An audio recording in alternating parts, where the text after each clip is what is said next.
There was two church group were fighting over a piece of property. The property was very, very prime.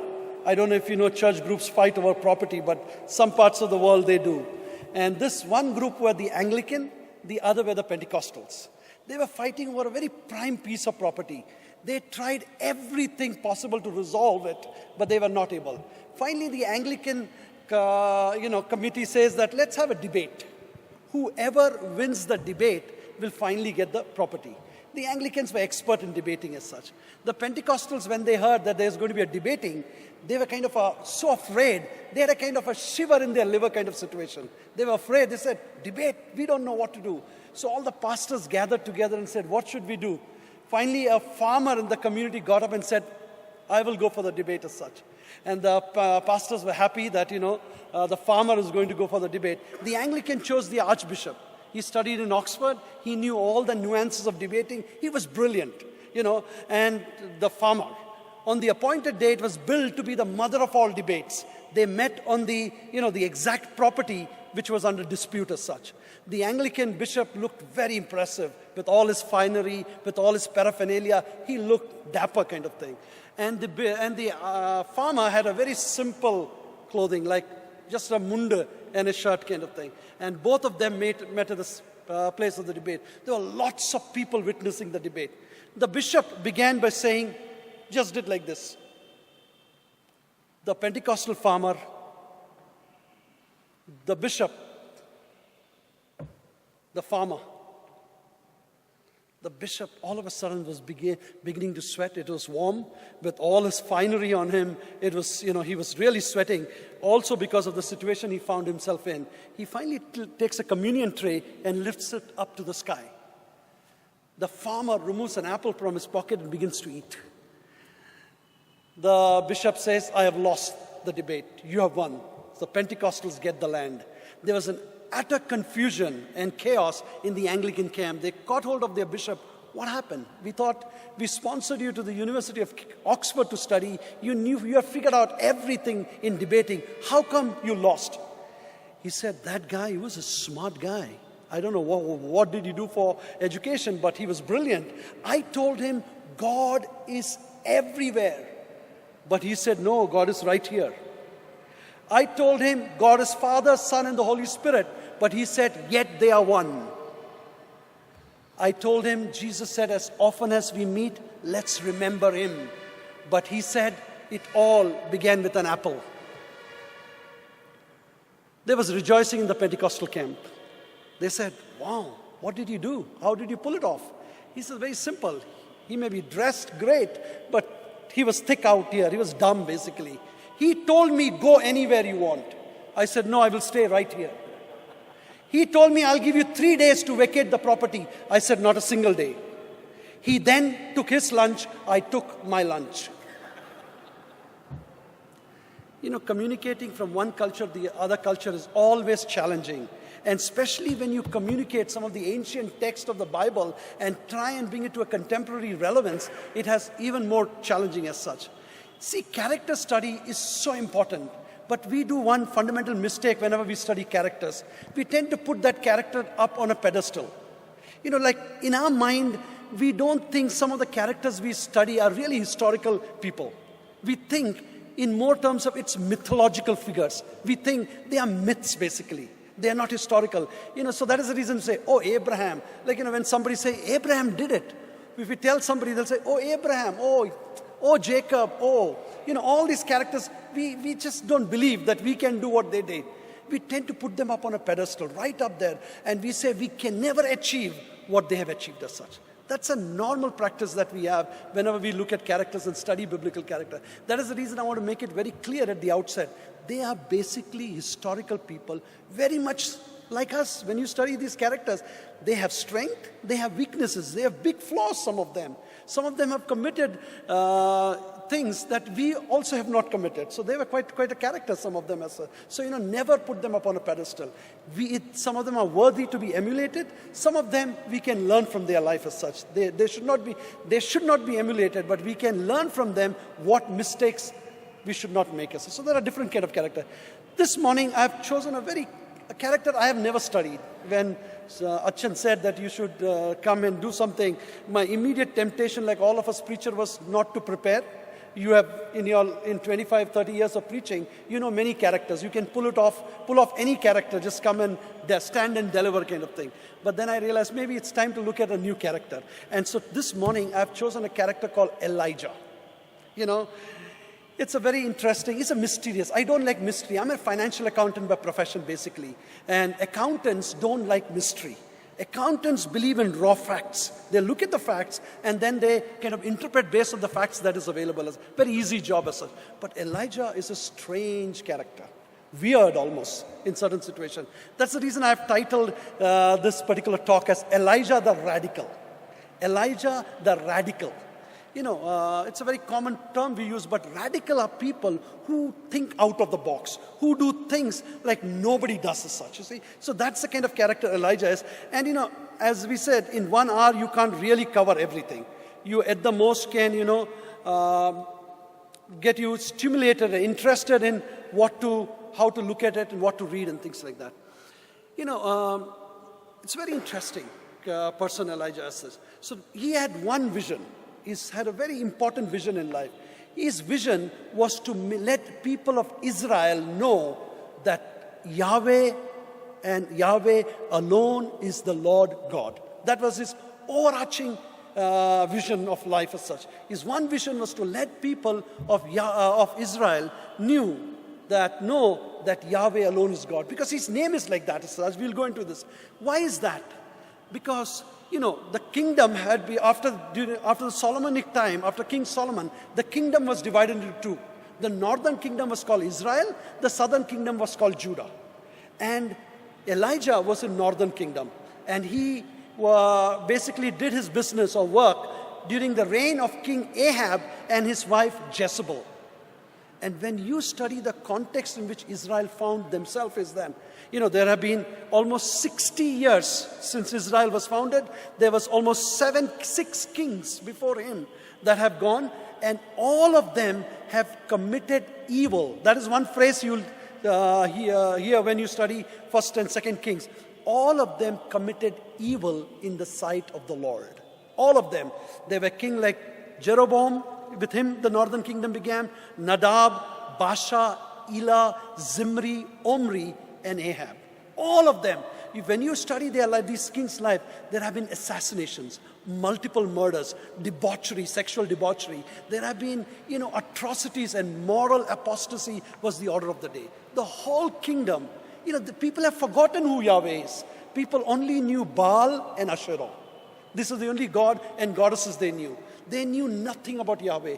They had been so successfully kind of eradicated the worship of Yahweh that nobody much knew who Yahweh was. All knew was Baal and Asherah. So that is the climate in which Elijah comes. And his one vision was to let the people of Israel know again that Yahweh alone is Lord as such. So that is his big vision as such. Now Ahab, it is very interesting in this particular text, it says, Ahab and his wife Jezebel. Nowhere else in the kingdom you'll see the king and their spouse is mentioned. Nowhere else. It is only here you see Ahab and Jezebel is mentioned together. Well, Ahab was, Jezebel's spouse, but for Jezebel, Ahab was literally a mouse because she was the dominating personality in that relationship. She ran what we call, petticoat government. She was like what we call Amma Raj, she was the boss. He would have been on paper, but she in practice was the boss, isn't it? Sometimes so true in some of our homes, isn't it? We look very impressive out here, but we know who runs the show. What do you say, huh? So, this typical, she was a strongly dominating wife as such. Somebody joked one time, Paul got it wrong. Paul told women should not speak in the church, but wish Paul would have let women speak in the church so that they will be quiet at home at least. But, so she was the dominating, she was the boss here as such, So her name is, also, she was the high priestess of Baal worship. Her father, who is the king of Sidon, was, the one who instituted Baalism and Asherah idolatry in Israel. And she was the high priestess of this thing. In her house, on the banquet, hundreds of prophets of Baal used to sit and things like that. And so that is the kind of context we see Elijah comes in, where there is absolute moral apostasy in that land as such. Nobody knew the name. And when you study Elijah's life, there are thrilling highs and disappointing lows in his life. Thrilling highs and disappointing lows. And the text you can find in 1 Kings chapter 17, 18, 19, 21, and 2 Kings chapter 1 and 2. All these texts are there. So we probably look at one of the texts today, chapter 19, where you'll see Elijah at his lowest. Often we try and look at characters and look at their high and we study. But we will look at all the high, then I will read the low part of it. One, who is Elijah? Elijah is referred in the text as such, the Tishbite. Means Elijah was from a place called Tishbe. Tishbe is a very obscure town. It was in Gilead. It was east of Jordan as such. It was absolutely obscure. Absolutely nothing good comes out of that particular place. It is not known. It's like they say in Kerala, he's from Pattikad. When you say he's from Pattikad, means nothing happens in Pattikad as such. You see, similarly, he was a guy from Pattikad, literally. Tishbe was that kind of person. Because where you are from defines you a lot as such. Isn't it? Very quickly, when we go to smaller towns, we say, I'm from Bangalore, the IT capital, the Silicon Valley. Because our identity is linked from our place. And the moment we say where we are from, you see, many Malayalis, when they come back from, say, US and all, they immediately say, I'm an American citizen. They want to show who they are because, where you come from matters a lot. And it communicates a lot to people where you come from. And so, but here, nothing to communicate. He was absolutely from an obscure town.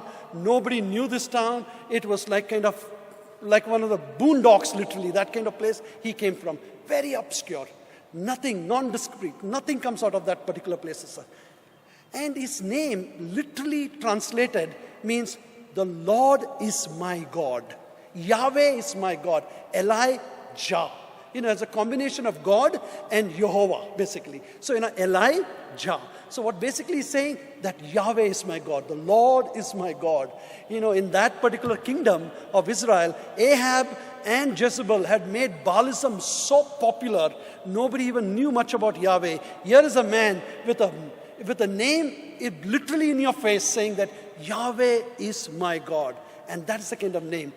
And, as I said about Tishbe and Gilead, where he comes from, he was, as far as style is concerned, Elijah was what we call an uncouth, unrefined, non-known to any sophistication, no polish, no diplomacy. He was I don't know how to describe, but the best way to describe it, if you've seen Lallu Prasad Yadav in the past, you see his typical kind of, he has one kind of this native buddhi we call, the rural buddhi. And the way he speaks English and things like that, has no class. I'm just giving you a parallel here. Elijah had no class. He was uncouth, unrefined. The word sophistication doesn't, he was like kind of a in-your-face kind of person.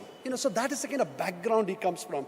And it's amazing that God raises a guy from this background to go and communicate to a group of people that, Yahweh alone is God. He alone is God. And so he had no real credentials. He never had any social credentials. He didn't have any great identity, no pedigree kind of any sort. And here he is thrust in this amazing work as such. He is immediately thrust to go to the king and say something. No introduction, no protocol, nobody. He just goes up to the imperial majesty of that time, puts his finger up on his face and say, you know what? There will be no rain, no dew, except by my word. That's how you're introduced to this guy. He just comes up, he just shows up. It's like, showing up one morning and saying that, no sambar, no idli, no vada, nothing for you for the next 3 years, or except when I tell you, or whatever, kanji, pair, whatever you eat kind of thing. He says there's going to be nothing. He tells, and that also he's not telling to any and everybody. He goes to the imperial majesty, to the highest body, to the king and says, this is what's going to happen. There's not going to be rain. There's not going to be dew. This is an agrarian economy. For them who are dependent upon agriculture, rain is absolutely vital. Without that, you're done. Your business is completely over. And that is what he says. He's a spokesman for Yahweh, and that is his first words. Just imagine. So that's the kind of courage he's got. He goes to the king and makes this kind of pronouncement. And he comes out of nowhere, and all of a sudden, after making this pronouncement, he disappears from the scene. He goes into hiding. Rather, God takes him to hiding, because after he makes that pronouncement, he becomes an object of a nationwide manhunt. Ahab and his people is searching for Elijah, because Elijah needs to be finished. Elijah is on the run. God takes him to a place called Cherith. And God says, I am going to feed you. The ravens will bring food for you every day, and there is a brook that will not dry up. You can drink water, you can eat your basic food as such. You go there in hiding. I find it very interesting, because when you go to the king and say, this is what is going to happen, you want to go all over the town and tell people, look, I am a strong man, I am a courageous guy. I went to the king and said, this is what is going to happen. No. After this great public display, he is taken to a private hiding in Cherith. Cherith means to cut down. Basically that word, the word for that is to cut down. God takes him to Cherith. And this is where the whole training process of Elijah takes place as such, at Cherith as such. So you see, Elijah had to practice solitude. He had to practice silence. He had to practice almost obscurity again. Nobody knew where he was, kind of thing. This was a safe place in one sense, because nobody could find him, even though he was an nationwide object of a nationwide manhunt. Nobody could locate him because he was here in Cherith. And this is where his training takes place. I'm very impressed with him, because, his reliance on God for sustenance is what we see here as such. It is so difficult for us in our age to rely on God. We often say the word in church, trust the Lord. This basically means rely on him. He totally relies on him for sustenance as such. We find it very difficult, isn't it, to rely on God. We want it very clear as such. Before I came into Christian work, I worked for a very large company in Bombay called BASF, and I was their financial accountant.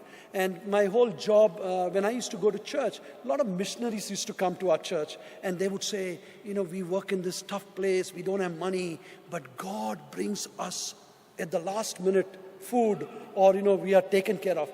I would never understand that. I would think, how is this happening? And I used to be more confused and more petrified getting into Christian work. I said, man, I don't have that kind of faith. God coming and giving.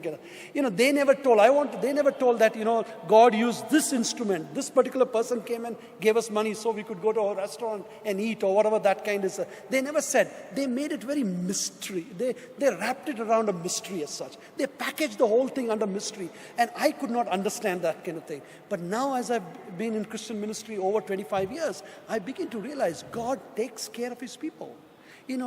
We need to rely on him for sustenance. That is what Elijah does. He relies on God for his sustenance. And he learns in solitude, in silence, and in abject obscurity, he learns who God is. And all of a sudden, the brook dries up. Very God who can bring water out of brook can also dry up the brook as such. So it dries up. He's upset, naturally. When you have a source that keeps on coming, spitting out some $1,000 notes every day, and all of a sudden that source dries up, we can be upset as such. Now God tells him, take another walk of over 100 miles to another place called Zarephath. Tells him to go to Zarephath. Zarephath means to melt. There was a smelting plant there probably in those times, and the process of melting took place in Zarephath. So at Cherith, he was broken. In Zarephath, the process of refining takes place. You know how gold, we are all people from Joy Alukas and Joe's Alukas. We don't have to talk about gold. We all know about gold. Gold is the most important currency in our homes as such. We all, gold goes through a fiery process. Impurities are burnt, and that is when the pure 24-karat gold comes out as such. So he goes through a tremendous process in Zarephath. See, he was in a safe house in hiding. Now he walks through the crowded streets, 100 miles further east to Zarephath, almost close to Sidon, where Baalism was at its highest as such. And he walks, and probably afraid, as he walks, when you walk through a famine-stricken land, you'll see the fields are parched up, you see the holes in the land and things like that. He would have seen all of these things, a lot of carcasses of animals and things like that. He just walks through that and lands up into a widow's house. The first impression is not impressive because she looks, a widow doesn't have much food and things like that. He says, get me some water and probably get me some bread also. That would be very helpful. But the widow says, what do you expect? I have just enough for my child. I don't have much food and things like that. So, the very first impression, he may not been impressed with God as such. He may be saying, God, where did you bring? I was better off at Brook one time. But here I am, you have brought me here with hardly any food kind of thing. But he goes on to tell the widow, go do it. As you go, you will see. And as the widow goes and looks at the flour, makes the flour and brings some water to drink and oil and all of those things are there, that supply doesn't come to an end. I'm sure their doxology every morning would be, praise God from whom all biscuits flow. Because biscuits were just flowing out of that place unbelievably. And so you see again, in this particular situation, he had to rely on God completely for sustenance and such. And he feels pretty good that food keeps on coming, and all of a sudden something terrible happens in that household. The widow's child, only son, he dies. When he dies, the widow turns to Elijah and blames him for everything. Tell him, you are the reason why I am in this kind of situation. I had my only son. He has died. What have you brought upon us? What have you done to me? Elijah does not utter one word. He does not retaliate. He doesn't say anything. He says, hand me the child. And a dead person Elijah takes and goes to the upper room. Prophets in Israel are not supposed to touch dead people. For them it's an unclean thing to hold on to dead people. But still he takes the unclean person. And if you look at the whole discourse there, where he lies on the body of the child, there is no precedent before it. There is no precedent in the Bible before this. And he prays, God, let the life return to this child. Whoa, that is a tough prayer when there is no precedent as such. And he prays, and God returns the life back to this boy. And he brings the boy back and say, life has returned back to your son. Here is your son. That's quite a test he has gone through as such. So what we see in both Cherith and Zarephath, it's his training ground. God protects him, but he trains him.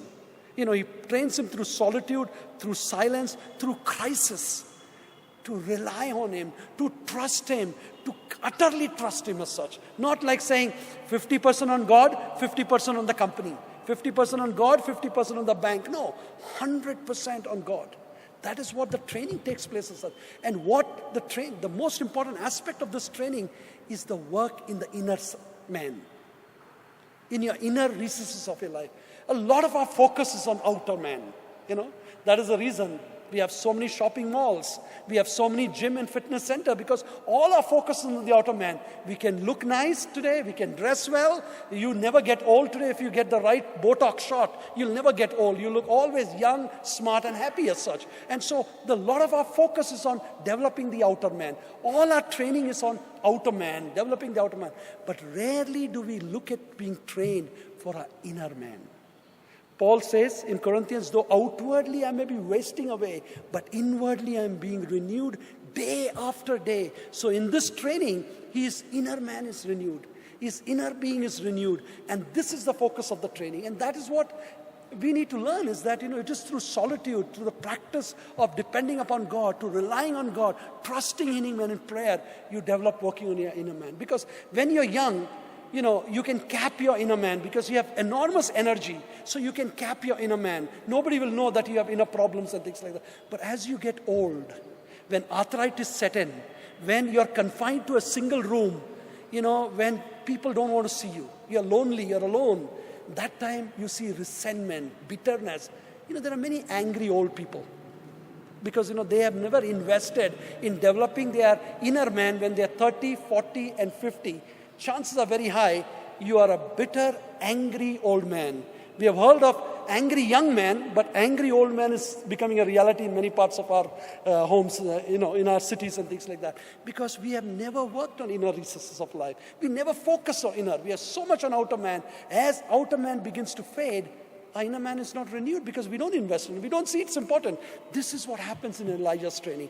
And that is the focus of his training that I'm most impressed with, that it is in the strength in inner being is what you will see. That is one I see from the training of Elijah. Second I see in training of Elijah is that all education today is so limited to acquiring skill set. Wherever you study today, everybody talks about acquiring skill set. Nobody talks about development of character. To me, education should develop character. Skill set are important. We need to acquire skill set. But if you don't develop character in you, you don't talk about good conduct, good ethics, good character, then our education is wasted away. That's, all kinds of education. Everybody is there only to acquire skill set. Even we who come from seminaries, we go to seminaries sometimes only to acquire skill set. We never talk about character building as such. Character building should become the most important aspect of all our education. Whether at home, whether in formal settings, informal settings, this should become very central. Because actually as you become leader, you have skill set. Where people lack is the strength of character. And often they let down their team, their business because of character. And we see that at home. If we don't have a strength of character as husband, as father, we let down our family completely as such. So the whole business of developing character becomes very central to all forms of education. And that is what I see in his training in Cherith and in Zarephath, is that strength of character. That inner character, that deep character. That is the reason it's so easy for him to remain calm amidst crisis. If you look at his interaction with that widow, he does not retaliate. He's been, he did not deserve the blame that was thrown at him, but he did not retaliate. He's so calm, he's so composed. It is so difficult to remain calm amidst crisis. And, we who come from Kerala are hot-blooded enough, isn't it? We are hot people. And for us to remain calm amidst crisis is very, very difficult. So here is where a man, you see, so calm, so composed amidst crisis. So, that is what the kind of education he goes through. So that's the kind of training he goes through in Cherith, where he's broken. In Zarephath, where he's melted, refined. All the dross is taken out of him. Something beautiful comes of it. Now, he shows up to the king. After 3 years, he shows up to the king. He goes to King Ahab and says, you know what, I have a plan. King Ahab, as soon as he sees him, say, "Oh, troubler of Israel." Elijah turns the table on him and says, "I am not the troubler. You and your family members are the troublers of Israel." And he says, "I have a plan. I'll give you a simple plan." Now again, as I said, his vision was to reveal that Jehovah is God in Israel. That was his vision. So he gives a simple plan to King Ahab. He says, "You bring all your prophets." There are 850 of them that used to sit at the banquet at Jezebel's banquet. Bring all 850. Let's go up to Mount Carmel. Okay? You build an altar and, put some offering there and call upon the name of your God. That is Baal and Asherah. And let's see whether he brings fire from heaven or not. It was a hot place. There was no water. There was absolute drought and famine. And Elijah gives them that plan and says, they said, "That's brilliant." He tells the people, "Okay, you all come and witness what happens as such. Don't be lukewarm," he says. "You all come up there and let us see what happened." See, again, the concept of Shakti is an important concept in Indian religions as such. Say, Shakti, in India, does God exist is not the issue. God, we all believe in the existence of God. All religion believe in the existence of God. But which God is powerful is a very important aspect in India as such. So, here again, at that time in Israel, they believed in this kind of idols and things like that. And they thought this idol is powerful. Elijah wanted to expose that and say, the idols you worship is not powerful. Yahweh is the most powerful God as such. And so, on that appointed day, 850 people and a lot of other 850 prophets and a lot of people were standing there. And the prophets of Baal were basically calling upon the name of their Lord and asking him to send fire. And they did everything possible. They began to cut themselves. They began to appease their God in every conceivable manner. Nothing happened. I can imagine Elijah standing there and mocking in his mantle, mocking, taunting, ridiculing this group of people. Where is your God? Show me what is it. And it would have been quite a sight. They say below Mount Carmel there is still a big statue of Elijah. He looks very, very impressive there as such. And so they did everything. Now Elijah's turn. Elijah says, is your God sleeping? Is he hiding? Wake him up. He was taunting them, royally, mocking them. And everybody witnessed his mock. He was one man. He was a one-man show that morning as such. And then finally his turn comes. He builds an altar to Yahweh. He takes 12 stones signifying the 12 tribes of Israel and lays these stones because the identity of Yahweh is deep identity that is linked to Israel's identity. He wanted to by destroying Yahweh as God, they have destroyed the identity of Jewishness as such. He wanted to restore that identity, and so he creates this altar. And what he does is that he throws a lot of water. He kind of soaks it completely wet. And he wanted to show, though you had a very dry land for Baal, prophets of Baal, here I am, completely soaked, completely wet land. And then he calls upon the name of the Lord. He doesn't have to do much. In a matter of few minutes, the whole place is on fire. That is when people begin to realize who Yahweh is. So that was one big event. The Mount Carmel event was one of the biggest event of Elijah's life as such. And that victory that was wrought was amazing. But his response post-victory is also wonderful. He goes back to Carmel, waits on the Lord and thank the Lord as such. He waits on he separates and he acknowledges by putting his head down that it is God who has done it. He was very humble. Two things are very central to you see in Elijah's life. His heroism and his humility. He's very humble by saying, God, I have not done it. I'm sure if we who are in Christian ministry, if we would have done it, we would have started a new ministry called Fire from Heaven Ministries. We would have printed a new newsletter, Fire from Heaven. We would have had posters all over the town. Every social media would carry our features and nothing like that. He just went, humbly said, God, you have done it. And this is when we turn to the text in Elijah 1 Kings chapter 19. I just want to briefly read it for you so that, this is the text that we will cover.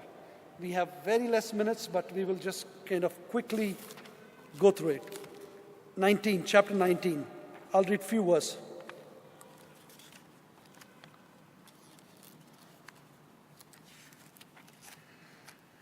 Verse 19. Chapter 19. 1 Kings chapter 19. Now this is a chapter after the Mount Carmelite experience. God gives rain, and you will see when the rain comes, Elijah has a Usain Bolt experience. You see the sprint. He runs faster than the chariot kind of in that particular. So all that is there. I've skipped all of those things. And we look in chapter 19.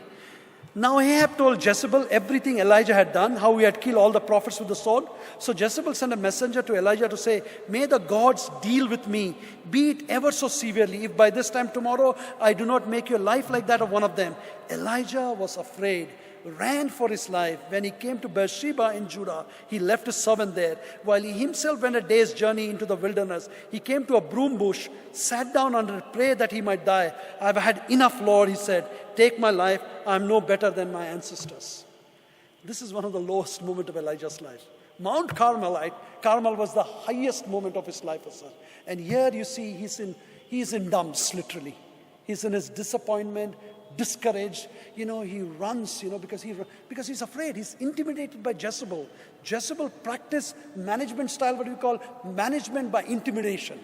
He wanted to terrorize people. And so she terrorizes Elijah. Elijah is on the run. He goes to Mount Horeb and, goes below juniper tree or broom bush tree and lie down and say, God, I am tired. I am absolutely tired. It's better that I die. I had enough. Take my life.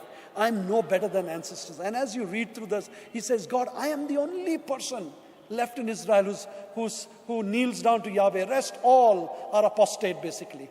So that is the encounter. I've always wondered, how come here is a guy who reached the highest, and here he is lying in dumps as such? Maybe few reasons. One, maybe he was not evaluating the situation realistically. Sometimes when we are afraid, we don't think clearly. There's no clarity in our thought.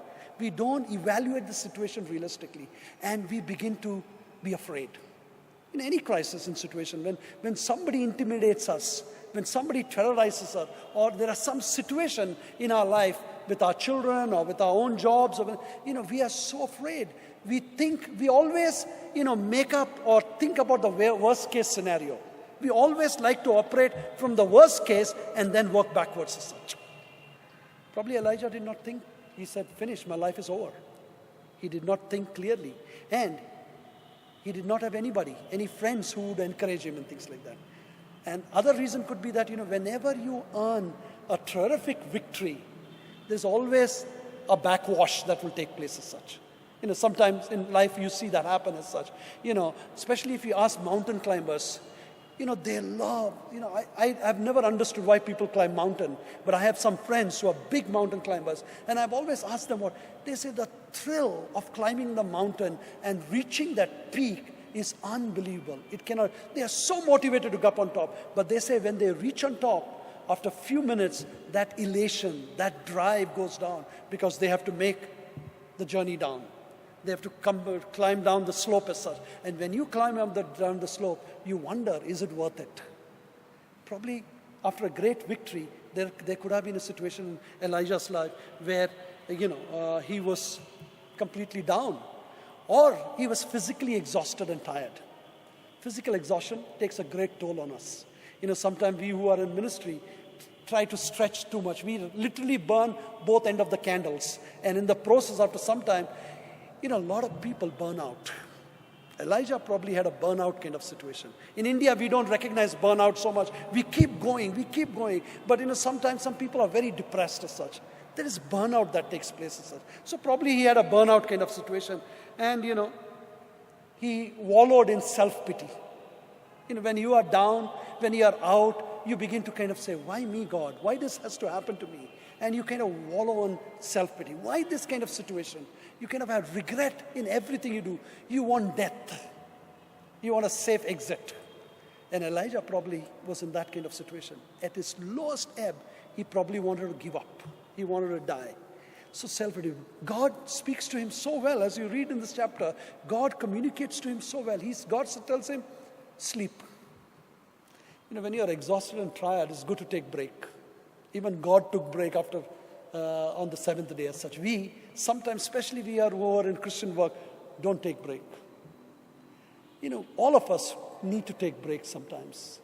Look, I'm speaking, I'm glad my wife is not here. I can say what I want kind of thing.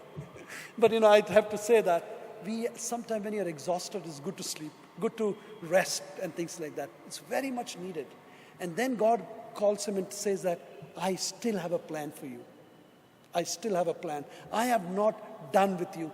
This is not your ultimate experience, Mount Carmel. I have greater things.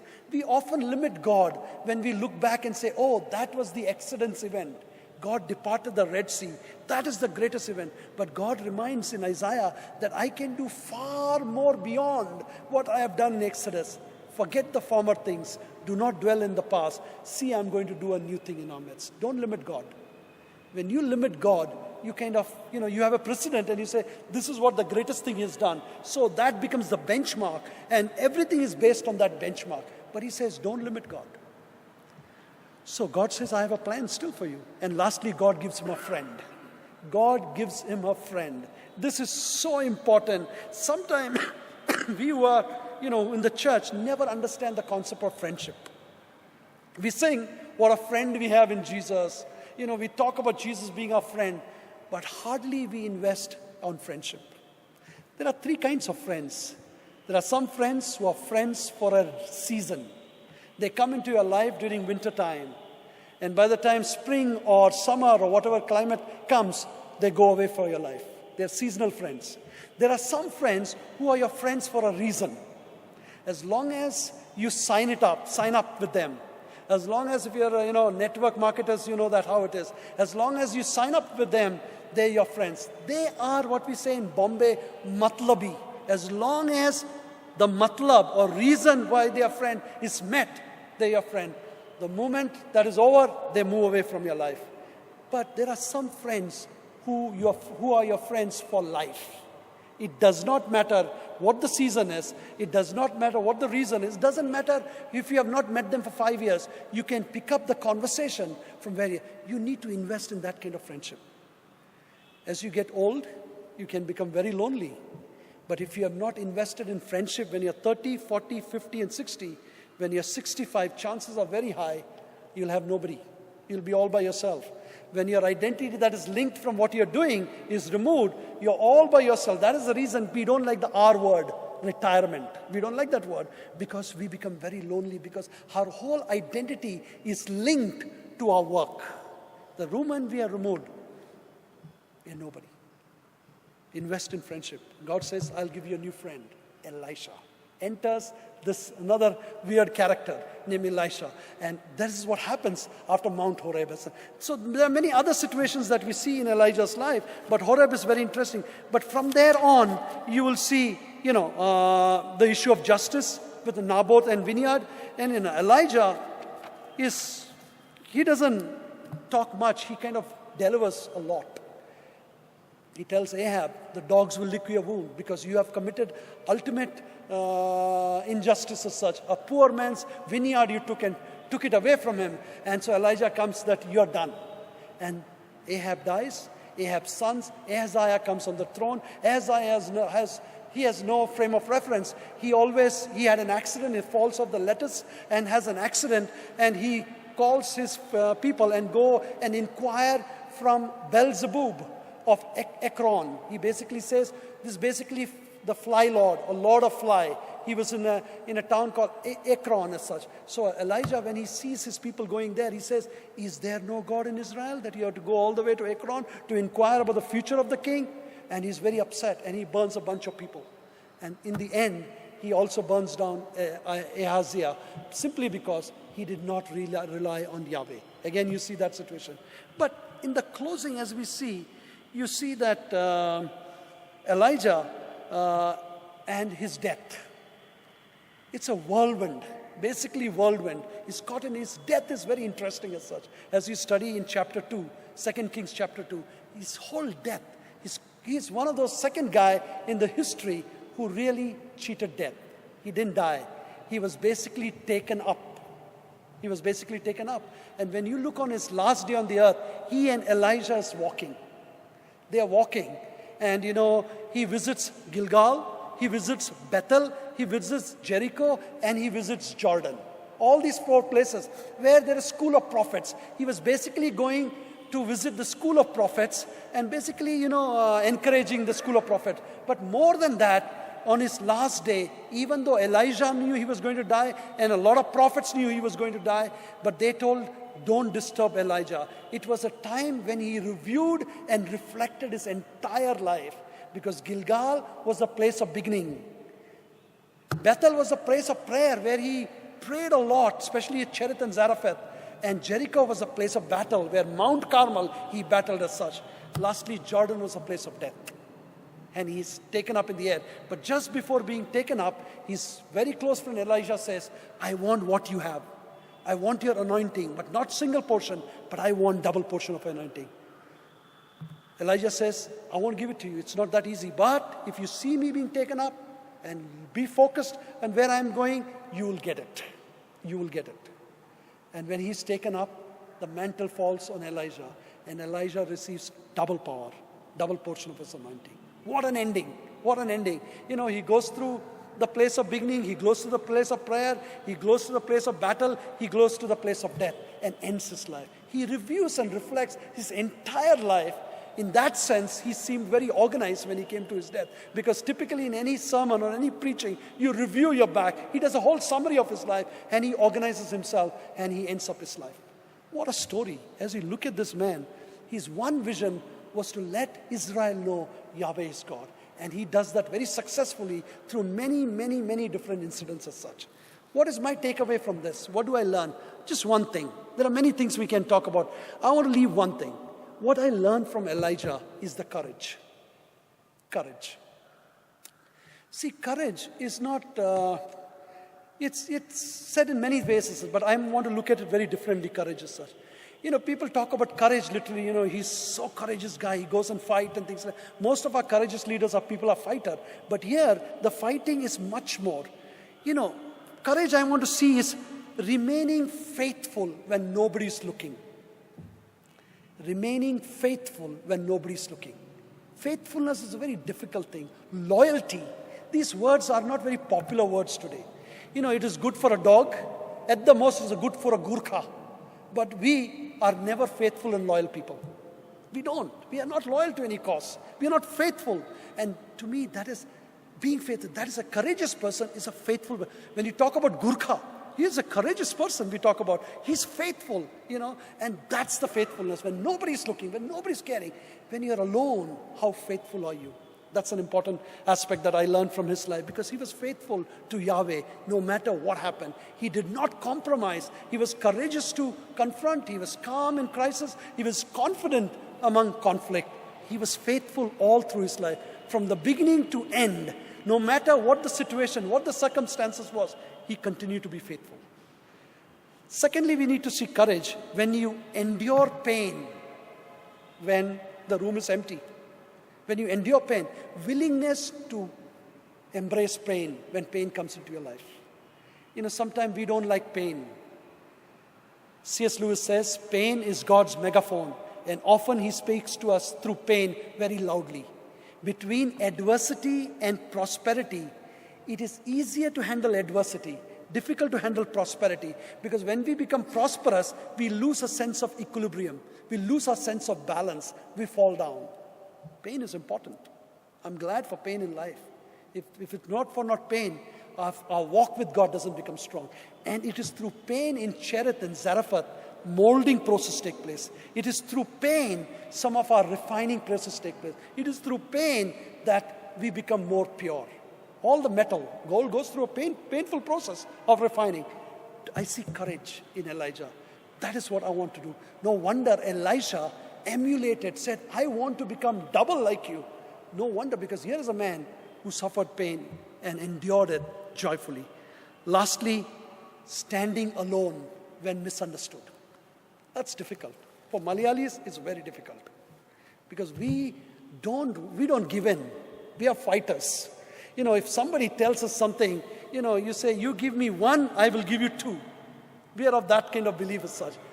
But a courageous person can be quiet when people blame him, when we are misunderstood, and that is where the courage should come on. And this can only happen when renewal process takes place inside of us.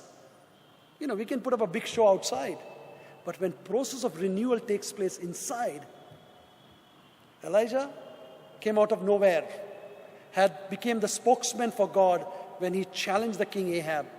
He was broken in Cherith, refined in Zarephath, and from spokesman of God, the widow calls him the man of God. That whole process took place from 17 to chapter 18. He becomes the man of God. And then he performs some tremendous work of faith for God in Mount Carmel, at Mount Horeb, at Naboth vineyard. In different situations you see tremendous work by Elijah. But it is his training that took place in Cherith and Zarephath that shaped him. So in life of hard knocks, we go through certain training. We may not realize, in life, how God takes us through training. Don't discount it. It's a very important process, because this will hold you in good stead as we get older in life, as we are confronted with crisis in life, as we confront a challenge. Elijah was courageous to confront, was calm amidst crisis, was confident in conflict. May the Lord challenge you to seek and become a person, for all of us, a person like Elijah. God bless.